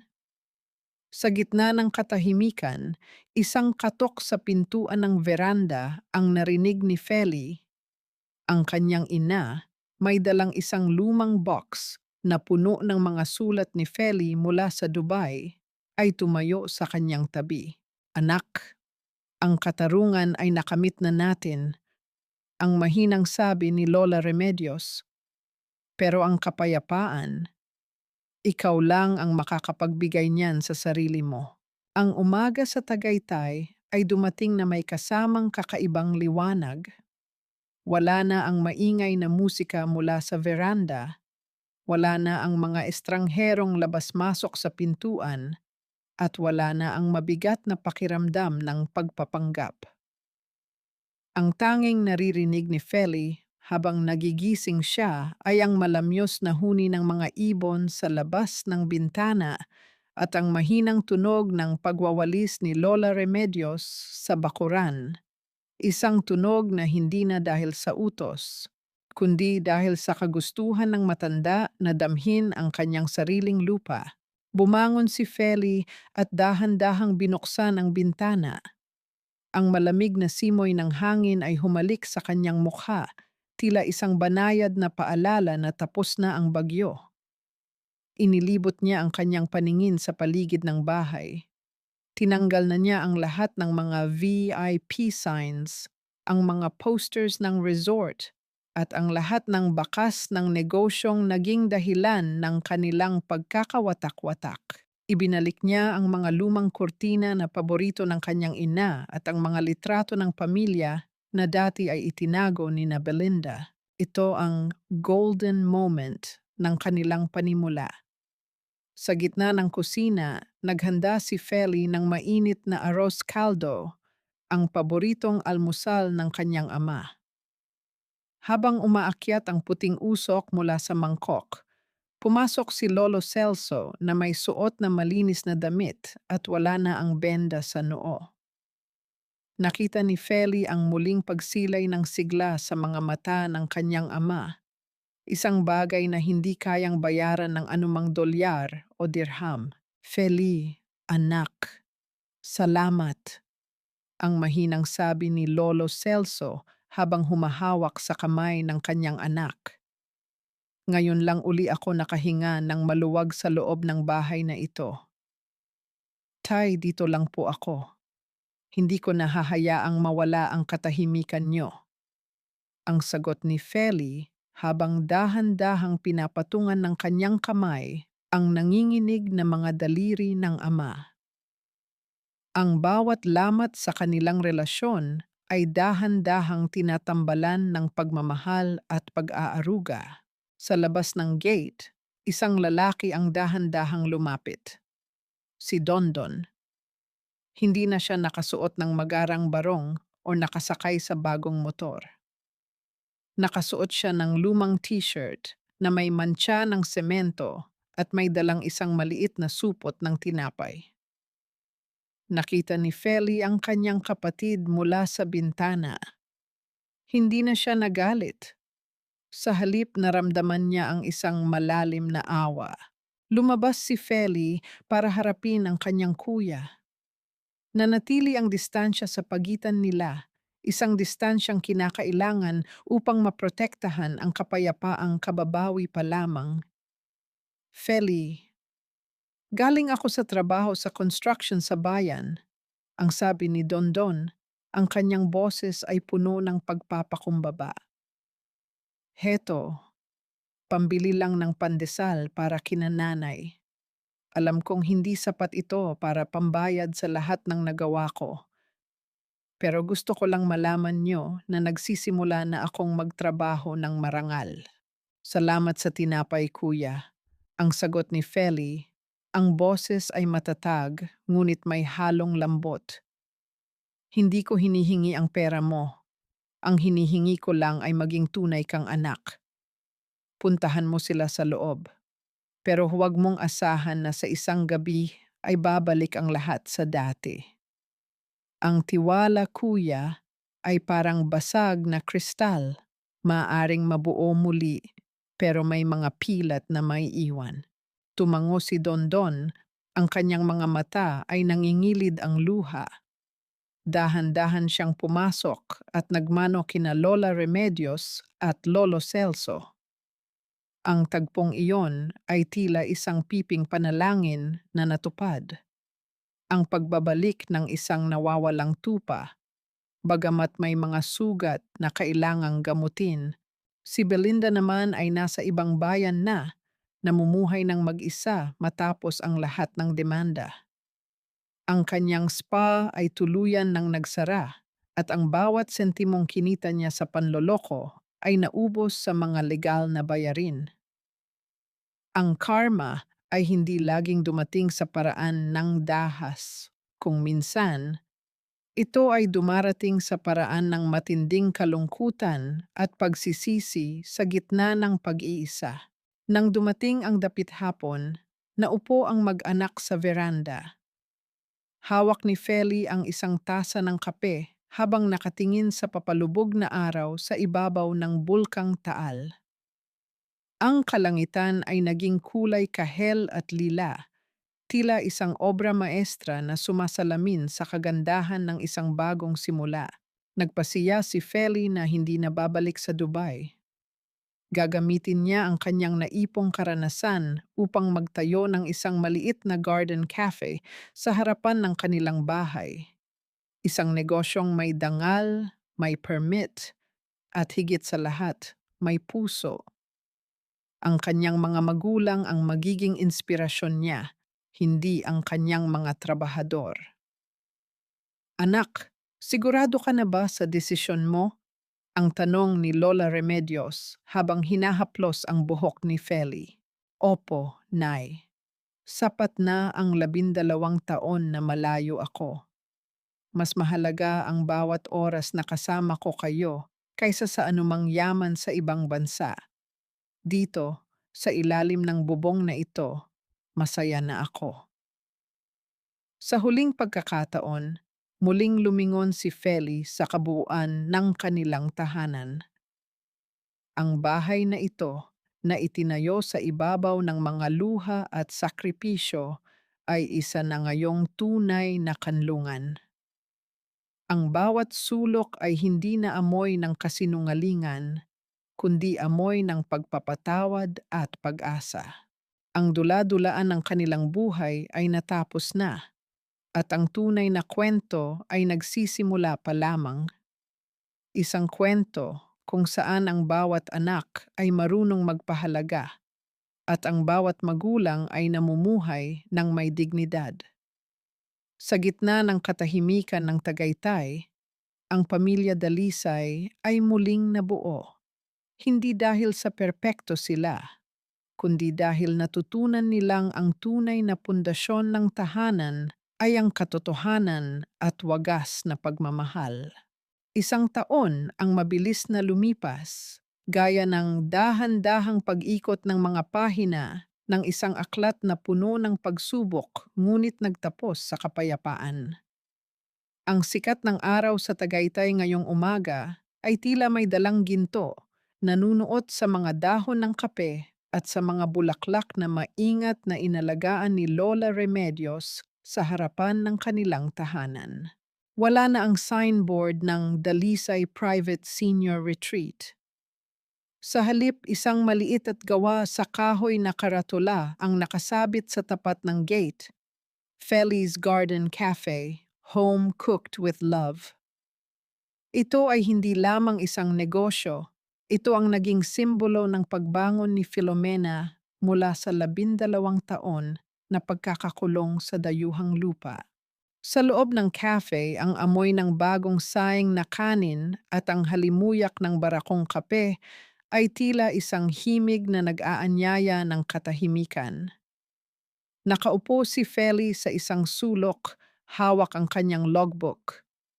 Ang kanyang mga kamay na dati ay puno ng kalyo mula sa chemical ng cleaning detergent sa Dubai ay meron pa ring mga marka ng pagtatrabaho. Ngunit ngayon, ang bawat hapdi ay may kasamang tamis. Hindi na siya nagtatrabaho para sa mga estranghero. Nagtatrabaho siya para sa sarili niyang pangarap at para sa mga taong mahal niya. Lumapit si Lola Remedios sa kanya. May dalang isang maliit na plato ng kakanin. Ang kanyang ina ay mukhang mas bata ng 10 taon. Wala na ang takot sa kanyang mga mata at ang kanyang tindig ay muling naging matuwid. Ang kanyang ama, si Lolo Celso, ay abala sa pagdidilig ng mga halaman sa labas. Paminsan-minsang kumakanta ng mga lumang kundiman na tila ba nakalimutan na ang madilim na bodega kung saan sila dati itinapon. Feli, anak, magpahinga ka muna. Kanina ka pa dyan sa mga resibo mo. Baka mapagod ka na naman ng husto. Ang malambing na sabi ni Lola Remedios habang inilalapag ang plato sa mesa. Ayos lang po ako, Nay. Masarap po ang pagod na ito dahil nakikita ko kayong masaya. Alam niyo po, dati sa Dubai, pangarap ko lang na makita kayong ganito, kumakain ng maayos at hindi natatakot sa sarili nating bahay. Ngayon, hindi na po ito pangarap. Totoo na po ang lahat. Salamat sa tapang mo, anak. Kung hindi ka bumalik, baka anino na lang kami ng nakaraan ngayon. Ikaw ang naging pundasyon ng bahay na ito, higit pa sa sementong ibinayad mo. Sa gitna ng kanilang pag-uusap, bumukas ang gate. Pumasok ang isang lalaking may dalang isang malaking balikbayan box. Si Don Don. Ngunit ang kahon na dala niya ay hindi galing sa ibang bansa. Ito ay puno ng mga sariwang gulay mula sa bukid kung saan siya ngayon nagtatrabaho bilang isang kargador at katuwang sa pagsasaka. Maikli na ang kanyang buhok at ang kanyang mukha ay sunog sa araw, ngunit ang kanyang mga mata ay mayroon ng bakas ng katapatan. Heto na po ang mga order niyong gulay para sa cafe bukas, Feli, ang sabi ni Dondon. Hindi siya pumasok sa loob ng bahay ng tuluyan, nananatili siya sa bukana ng pinto, isang senyales ng paggalang sa ranhis na inilagay ni Feli. Sariwa lahat yan, galing sa unang ani namin. Salamat kuya, iwan mo na lang dyan sa gilid. Kumain ka na ba? May natirang almusal pa sa kusina. Kumuha ka na lang doon, ang sagot ni Feli. Isang simpleng pag-uusap, ngunit may lalim ng pagtanggap. Si Dondon ay nagsisimula ng bayaran ang kanyang utang na loob, hindi sa pamamagitan ng pera, kundi sa pamamagitan ng pagpapakitang tao. Si Belinda naman ay nanatiling isang alaala ng babala. Balita ay namumuhay ito ng mag-isa sa malayo, patuloy na binubunot ang mga damo ng sarili niyang pagkakamali. Ito ang golden moment ng pagtatapos. Habang lumubog ang araw at nagkulay ube ang kalangitan, lumabas si Feli sa veranda at dahan-dahang lumapit sa kanyang mga magulang. Hinawakan niya ang kanilang mga kamay at isa-isang nagmano. Ang pagdampi ng kanilang mga palad sa kanyang noo ay tila isang basbas na nagpawalang bisa sa lahat ng pait ng nakaraan. Nay, Tay, dito na po ako habang buhay. Wala nang aalis, wala nang mawawalay. Sa huling sandali, lumingon si Feli sa kabuuan ng kanyang tahanan. Ang bawat pader ay muling nagniningning, hindi dahil sa mamahaling pintura, kundi dahil sa pagmamahal na muling nananahan sa loob nito. Ang bahay na dati ay ninakawan ng kapayapaan ay isa na ngayong templo ng katarungan at pagkakaunawaan. Ang sakripisyo ng isang OFW ay hindi natatapos sa perang ipinapadala sa remittance center. Natatapos ito sa oras na ang bawat sakripisyo ay nagbunga ng dangal para sa pamilya. Sa ilalim ng mga bituin sa Tagaytay, ang pamilya Dalisay ay muling natulog ng mahimbing dahil alam nilang ang tunay na pundasyon ng kanilang buhay ay hindi gawa sa bato, kundi sa wagas na katotohanan at pagmamahal na walang hanggan.